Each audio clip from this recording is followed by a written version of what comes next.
नमस्कार साथियों, मैं राहुल नियोरे, सचिव मध्य प्रदेश कांग्रेस कमेटी।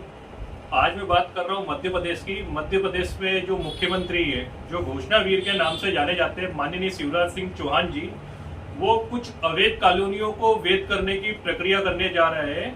मैं बात करना चाहता हूं कि अवैध का मतलब क्या और वैध का मतलब क्या है। अवैध का मतलब वो है जहां पर कुछ लोगों ने ज्यादा लालच के चक्कर में सरकार के जितने नियम बना रखे, भरे वो रेरा से रिलेटेड नियम हो या प्रॉपर्टी की जो गाइडलाइनें रहती है, जो माननीय सुप्रीम कोर्ट ने दे रखी है, या फिर जो भी इनके अधीन नियम आते हैं उसके अंतर्गत, नियम के अंतर्गत जो काटते हैं कॉलोनियां, सारी परमिशन ली जाती है, सारी परमिशन का पे भरा जाता है, वो होती है वैध। और जो बिना परमिशन के सिर्फ किसान से जमीन ली, एग्रीमेंट कराया और सस्ते दामों पर बेच दी और मोटा मुनाफा कमा के निकल जाते, इससे शासन को भी परेशानी होती है और जो टैक्स पेयर लोगों ने उनको भी परेशानी होती है, वो होती है अवैध कॉलोनियां।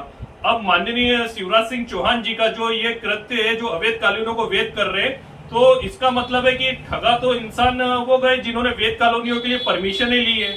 वो कॉलोनीनाइजर जो पूरी परमिशन लेते हैं, महीनों तक इंतजार करते हैं, सारे डॉक्यूमेंट इकट्ठे करते हैं, रेरा जैसी चीजों से गुजरना पड़ता है उनको, महीनों तक मेंटल प्रेशर में रहते हैं। और जो उसके बाद जो हमारे इंदौर के जो टैक्स पेयर लोगों ने जो बिल्कुल टैक्स भरते हैं उन सुविधाओं के लिए, क्योंकि जो वैध कॉलोनी रहती है उनकी इतनी परमिशन इसलिए लगती है, वहां की पानी की लाइन, बिजली की लाइन, ये सब चीजें डलती है, सब टैक्स पेयर के पैसों से उसमें सब डेवलपमेंट होता है। अब अवैध की बात करी जाए तो अवैध में इन सब चीजों की कोई जरूरत रहती ही नहीं है। वहां तो कॉलोनाइजर मोटे मुनाफे के लिए बेच देता है और लोगों को भी सस्ते प्लाट मिलते हैं, क्योंकि नोटरी पे वो प्लाट बिकते हैं, उसकी रजिस्ट्री हो नहीं पाती है, तो वो सस्ते प्लाट के चक्कर में वो खरीद लेते हैं। अब शिवराज सिंह चौहान जी का ऐसे भू माफियाओं के ऊपर मेहरबान होना और अवैध कॉलोनियों को वैध करना कहीं ना कहीं ये दर्शा रहा है कि वो इनको लोगों को ओबलाइज कर रहे हैं, या तो इन लोगों से पैसों का जो लेन देन होता है, जो ऐसे ही अवैध कॉलोनाइजर जो कॉलोनियां काटते हैं मोटा मुनाफा कमाने के बाद, जो सरकार को चुनाव के पहले जो पैसा दिया जा रहा है उसके लिए उनको उपकृत किया जा रहा है ये।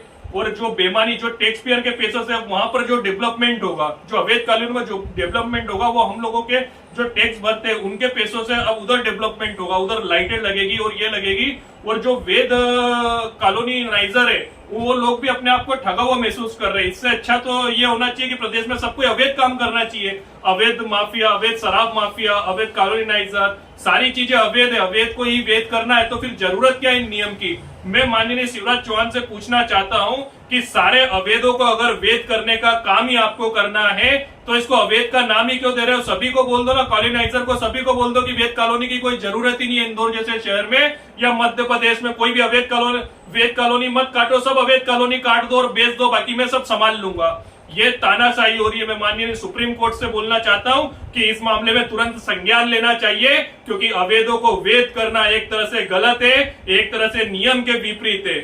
शिवराज चौहान कहीं ना कहीं इन लोगों से कुछ ना कुछ ऐसा है कि चुनाव के पहले इन लोगों को वैध करना ये दर्शाता है कि इनके अवैध कॉलोनी काटने वालों से संबंध है भाजपा के। ये चीज आज दर्शाई जा रही है। तो मैं माननीय सुप्रीम कोर्ट से भी मैं आग्रह करना चाहूंगा कि इस मामले में तुरंत संज्ञान लिया जाए। अवैध कॉलोनी काटने वाले शुरू से एक अलग मानसिकता के साथ आते हैं, वो मोटे प्रॉफिट कमाने आते हैं, मोटा प्रॉफिट कमा के वो निकल जाते हैं। उनको खरीदने वाले भी एक अलग मानसिकता के साथ आते हैं। तो शिवराज चौहान को करना ये चाहिए, मुख्यमंत्री होने के नाते उनको जागरूक करना चाहिए प्रदेश की जनता को कि वो अवैध की तरफ नहीं जाए, वो वैध की तरफ जाए, क्योंकि वैध में सारी सुविधाएं होती है। और ये ऐसा कर रहे हैं कि अवैध कॉलोनियों को वैध करने के बाद ये लोगों को और आगे बढ़ावा दे रहे हैं इन सब चीजों को कि तुम लोग अवैध कॉलोनियों में प्लाट खरीदो, मकान खरीदो, बाकी मैं सबको भविष्य में वैध कर दूंगा। ये मैसेज देना चाह रहे शिवराज चौहान, जो कि किसी भी प्रदेश के लिए, वहां के खजाने के लिए सबसे विपरीत असरदाता। ये खुद के लालच और खुद के स्वार्थ के लिए भाजपा ये राजनीति कर रही है। मैं माननीय सुप्रीम कोर्ट से कहना चाहता हूं, ये अवैध को वैध करना, वैध को अवैध करना, इस खेल में करोड़ रुपए का खेल है। इन सब पे तुरंत संज्ञान लेके रोक लगाना चाहिए। और मैं माननीय शिवराज चौहान को कहता हूं कि आप इस प्रदेश के मुख्यमंत्री हैं, भले ही आप धोखे से कांग्रेस को धोखा देकर मुख्यमंत्री बन गए यहाँ पर, फिर भी अभी आप मुख्यमंत्री है। कम से कम प्रदेश की जनता को जागरूकता करने का काम आपका है, ना कि आप गलत किए हुए को सही करने का काम आपका है। आपको तो ये मिसाल पेश करना चाहिए, किसी भी सत्ता को ये मिसाल पेश करना चाहिए इस प्रदेश में कि अवैध अवैध रहता है, वेद वेद रहता है। वरना अंतर क्या रहेगा, जो बिल्कुल नियम के अनुसार चलते और जो नियम तोड़ के चलते, जब दोनों को एक कर दिया जाएगा तो फिर इन लोगों में अंतर क्या रहेगा। फिर लोगों नियम के अनुसार चलेंगे क्यों, जब उनको मालूम है आगे जाके कुछ नहीं होना है, सारी कॉलोनियां अवैध हो जाती है, तो लोगों और जागरूकता के साथ और ज्यादा अवैध कॉलोनियों में खरीदे जाएंगे।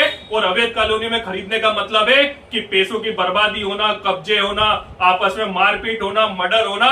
इंदौर को भूमाफियाओं का पूरा प्रदेश में नाम रोशन कर रहा है इंदौर, हम सभी जानते हैं। और इसको बढ़ावा देने का काम ऐसी सरकार की नीतियां कर रही है, ऐसी सरकार की सोच कर रही है। और मैं आम नागरिकों से कहना चाहता हूं कि आप लोगों को इस सब चीजों को समझना होगा और इन भाजपा की इन नीतियों को, जो भू माफिया, शराब माफिया, सारे माफिया, भले वो आज स्कूल को माफिया बना रखा है इन लोगों ने, एजुकेशन माफिया, स्वास्थ्य माफिया बना रखा है इन लोगों ने, इन लोगों को रोकना है तो हमें भाजपा सरकार को हटाना होगा, क्योंकि इनकी नीतियां हमेशा माफियाओं के साथ चली है। और ये जो नीति के तहत ये वेद कर रहे, इससे तो पूरा साबित हो रहा है कि भू माफियाओं के साथ इनके कितने अच्छे रिश्ते बीजेपी वालों के, क्योंकि नियम जो तोड़ रहे उन्हीं को ये प्रोत्साहित करने का काम कर रहे हैं, ना कि उनको सजा देने का काम कर रहे हैं।